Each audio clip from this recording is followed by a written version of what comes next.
worked the night shift as a nurse in a small hospital. Most nights are quiet, just a few patients and the occasional emergency. But last week, something happened that I can't explain.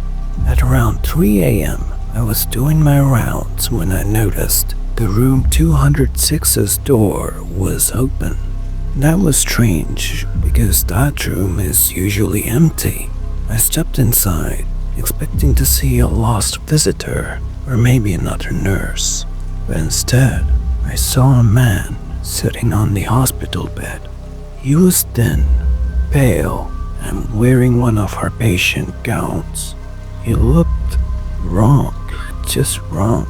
His limbs were too long, his fingers unnaturally bony, but the worst part was his face. His eyes were too dark and way too deep. It was almost like he had 2 holes in his skull. I swallowed my fear, and as a nurse, I tried to force a smile. "Sir, you're not supposed to be here.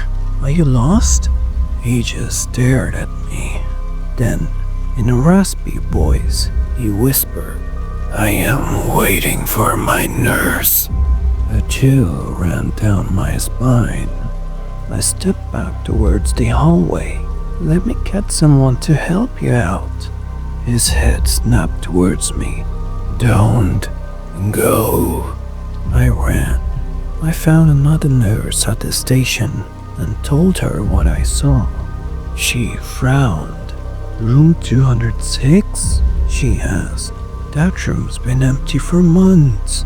I dragged her back with me, my hands absolutely shaking.